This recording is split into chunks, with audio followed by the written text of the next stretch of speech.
Mobile application बनाने से पहले कुछ चीज़ें बहुत ज़्यादा इंपॉर्टेंट होती हैं और जिनका सही इंतखाब करना बहुत ज़्यादा ज़रूरी भी होता है। और इसमें से एक पार्ट डेटाबेस का होता है जिसका रोल बहुत ज़्यादा इंपॉर्टेंट होता है। और आपकी एक गलत सिलेक्शन के ऊपर it can be a nightmare for you to change और upgrade the database later on. Hello everyone, hope you are doing well. If you are new here, my name is Daniel and I am a full-time mobile application developer. तो database के अंदर काफ़ी ज़्यादा option है हमारे पास और ये totally depend करता है कि आपकी एप्लीकेशन किस तरह की है और आपको किस तरह के यूज़र्स को टारगेट करना है। तो वो आपके लिए काफ़ी हेल्पफुल होता है डिसाइड करने के लिए कि आपको किस डेटाबेस के साथ एप्लीकेशन को डेवलप करना है। तो सबसे पहले हमारे पास होता है लोकल डेटाबेस जिसे हम SQLite एंड्रॉइड में, SQFlite for Flutter and core data for iOS में। ये तीनों अलग अलग प्लेटफॉर्म के नाम हैं, लेकिन इन सब का जो मेन कॉमन नेम होगा वो होगा हमारा लोकल डेटाबेस।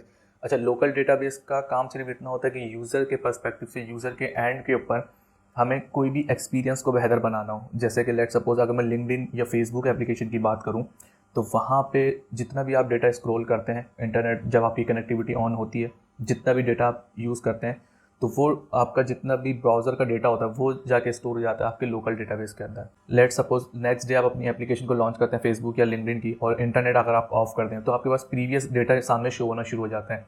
तो वो लोकल डेटाबेस के अंदर स्टोर हो रहा होता है। जब आप स्क्रॉलिंग कर रहे होते हैं, ब्राउजिंग कर रहे होते हैं, तो वो आपको दोबारा से वहीं से गेट करके वहाँ पे शो होना शुरू हो जाता है। जैसे ही आपकी कनेक्टिविटी रिस्टोर होती है तो वो डेटा बाद में रिप्लेस भी हो जाता है, क्योंकि अगर डेटाबेस अगर हम रिप्लेस ना भी करें और सिर्फ हम जस्ट स्टोर करते हैं तो वो एक ही एप्लीकेशन 5 GB 10 GB तक ले जा सकती है और उसके बाद फिर वो एप्लीकेशन स्लो भी हो सकती है हमारी, क्योंकि लोकल डेटाबेस हमारा इतना ज़्यादा कोई ऑप्टिमाइज परफॉर्मेंस नहीं देता।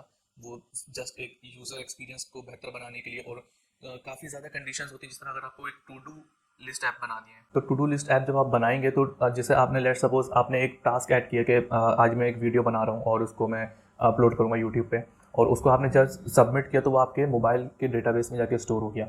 अगर आपने एप्लीकेशन को डिलीट कर दिया या क्लियर स्टोरेज कर दिया सेटिंग्स में से जाके, तो वो अगर आप एप्लीकेशन को दोबारा प्ले स्टोर से इंस्टॉल भी करते हैं तो वो डेटा आपका वापस नहीं आएगा, क्योंकि वो सर्वर साइड से कभी सिंक ही नहीं हुआ, वो आपका लोकल डेटाबेस के अंदर था। तो वो एप्लीकेशन जो आपको सिर्फ एक सिंगल यूज़र्स के लिए बनानी है, जो मतलब डिस्ट्रीब्यूट आप मल्टीपल प्ले स्टोर पे करें, लेकिन आपको आपस में लोगों का डेटा स्टोर नहीं करवाना, लोगों को इंटरेक्ट नहीं करवाना, तो आप लोकल डेटाबेस के साथ जा सकते हैं। इसके बाद हमारे पास ऑप्शन है फायरबेस का।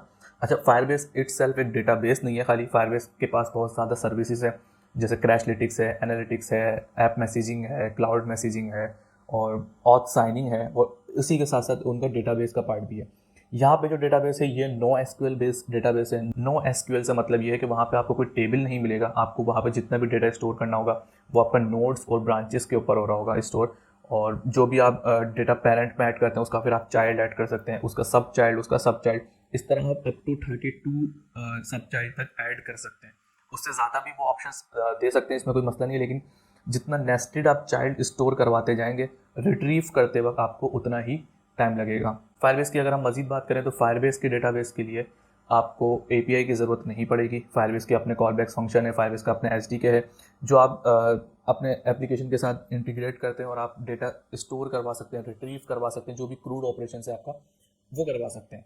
अब बात ये आती है कि फायरबेस के साथ हम किन एप्लीकेशंस को डेवलप कर सकते हैं। अच्छा, फायरबेस के पास 3 प्लान्स हैं, एक फ्री है, बाकी 2 प्रीमियम है, जो एक क्रेडिट कार्ड के ऊपर है एज यू गो प्लान, और एक ब्लेस प्लान है जो कुछ कॉस्ट है उसकी $25 per month I guess so, और स्पार्क प्लान जो कि फ्री प्लान है। स्पार्क प्लान के अंदर ही अगर हम बात करें तो काफ़ी ज़्यादा आपको लिमिट मिल जाती है, आपको हर चीज़ की डेटाबेस की लिमिट मिलेगी, फाइल स्टोरेज की लिमिट मिलेगी, और मल्टीपल उसके अंदर और भी चीज़ें होती हैं जिसकी लिमिट आपको मिल जाती है। तो अगर आपकी एप्लीकेशन एक स्टार्टअप एप्लीकेशन है जहाँ पे आपको सिर्फ एक समझ लें कम्युनिटी को दिखाना है, या आपने कोई फंडिंग के लिए कोई एप्लीकेशन बनानी है, या इसके अलावा कोई स्मॉल ग्रुप ऑफ पीपल के लिए स्टार्ट करना है, और अगर आपने कोई बिजनेस प्लान भी किया हुआ है, कोई मेच्योर बिजनेस प्लान हो सकता है वो आगे जाके, लेकिन स्टार्ट में आप ज़्यादा उसके ऊपर फंडिंग नहीं करना चाहते हैं, तो आप फायरबेस के साथ कर सकते हैं।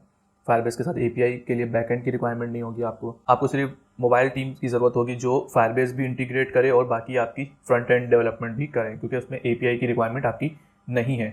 लेकिन यहाँ पे एक ड्रॉबैक ये है कि अगर आपने फायरबेस को सही ऑप्टिमाइज तरीके से यूटिलाइज़ नहीं किया, तो अगर आप बाद में API बेस्ड कोई डेटाबेस इंटीग्रेट करने की कोशिश करेंगे तो वो आपके लिए काफ़ी टाइम कॉस्टली हो सकता है, क्योंकि फायरबेस के अंदर उनके अपने कॉलबैक्स हैं इंटीग्रेशन के लिए, उसकी अपनी हर चीज़ है डेटा स्टोर रिट्रीव करवाने के लिए। जब आप उसको चेंज करेंगे API से तो आपको काफ़ी ज़्यादा चीज़ें चेंज करना पड़ेंगी। इसके बाद हमारे पास तीसरा ऑप्शन है एसक्यूएल बेस्ड का, जिसके अंदर हम माईएसक्यूएल को भी कंसिडर कर सकते हैं, एसक्यूएल सर्वर को भी और ओरेकल को भी। इन तीनों को एक साथ रखने का ये मतलब ये तीनों सिमिलर हैं या एक ही चीज़ है, ये बिल्कुल डिफरेंट है, इनके फीचर्स डिफरेंट हैं और इनकी परफॉर्मेंस भी बहुत डिफरेंट करती है। लेकिन इनका जो कॉमन आर्किटेक्चर है वो एसक्यूएल है, मतलब इनके अंदर टेबल फॉर्मेट के अंदर आप डेटा स्टोर करते हैं, रिट्रीव करते हैं, ज्वाइनिंग करते हैं टेबल्स की, और फर्दर जो भी आप स्टोर प्रोसीजर वगैरह लिखते हैं वो भी सारी चीज़ें इसके अंदर इंक्लूड है। माईएसक्यूएल की अगर हम बात करें तो एक लोअर या स्टार्टिंग पॉइंट एप्लीकेशन के लिए जा सकता है और इसके इतना ज़्यादा कॉस्ट भी नहीं होती। जब आप होस्टिंग परचेज करते हैं किसी भी नेम चीप से या किसी भी अदर प्लेटफॉर्म से, तो आपको डोमेन और होस्टिंग मिल जाती है साथ में, तो उसके अंदर आप अपना माईएसक्यूएल इंटीग्रेट कर सकते हैं। माईएसक्यूएल के लिए, एसक्यूएल के लिए और ओरेकल के लिए, तीनों के लिए एपीआई रिक्वायर्ड है। ऑप्शनल कह सकते हैं, लेकिन ऑप्शनल बिल्कुल भी रिकमेंडेड नहीं है, क्योंकि ऑप्शनल जब होगी जब आप JDBC कनेक्शन का यूज़ करेंगे, JDBC ड्राइवर का यूज़ करेंगे, और वो ड्राइवर अगर आप यूज़ करते हैं तो आपकी एप्लीकेशन के कोड के अंदर आपका डेटाबेस का पाथ, उसका यूज़र नेम, उसका पासवर्ड, तीनों चीज़ें इंक्लूड होंगी। अगर मैं लेट सपोज आपकी एप्लीकेशन को उठाकर उसको रिवर्स इंजीनियरिंग कर दूँ तो मैं आपकी तीनों चीज़ें डेटाबेस की निकाल सकता हूँ और उस पर जाके मैं कुछ भी चीज़ें जो मर्जी चाहे मैं कर सकता हूँ उसके ऊपर। इसके बाद हमारे पास है एसक्यूएल सर्वर। एसक्यूएल सर्वर आप नॉर्मली काफ़ी ऑर्गेनाइजेशंस में देखते हैं एसक्यूएल सर्वर चल रहा होता है, और आप खुद भी अपना एसक्यूएल सर्वर जब आप .NET वगैरह की एप्लीकेशन पे काम करते हैं तो वो बहुत ज़्यादा उसमें कॉमन है। आप अपना CPU या लैपटॉप को भी एक सर्वर बना सकते हैं, वहाँ पे आप इंटरनेट कनेक्टिविटी आप उसको 24/7 दें, उसके ऊपर एसक्यूएल सर्वर रखें, और जो भी आपका पाथ होगा स्टैटिक पाथ आपके IP का, उसके थ्रू आप API को कनेक्ट करवा सकते हैं। इसके बाद जो हमारे पास तीसरा ऑप्शन है वो है ओरेकल का। ओरेकल एक लार्ज इंटरप्राइज जैसी ऑर्गेनाइजेशन उसको यूज़ करती है, क्योंकि इसकी सर्टिफिकेशन काफ़ी ज़्यादा एक्सपेंसिव है। इसका फीचर ये है कि इसकी परफॉर्मेंस वगैरह काफ़ी ज़्यादा बेहतर होती है, ये काफ़ी ज़्यादा लार्ज रिकॉर्ड्स जो है स्टोर कर सकता है और उसको रिट्रीव कर सकता है विद इन अ सेकेंड्स और मिली सेकेंड्स के अंदर। इसके बाद जो चौथी कैटेगरी है हमारे पास वो है नो एसक्यूएल की, जिसके अंदर हमारे पास है एक मोंगोडीबी और एजियोर का कॉस्मोस DB। नो एसक्यूएल का जैसे मैंने आपको बताया कि वहाँ पे टेबल नहीं होगा, आपको पेरेंट, चाइल्ड और उसके अंदर हायरार्की के अंदर डेटा स्टोर करना होगा।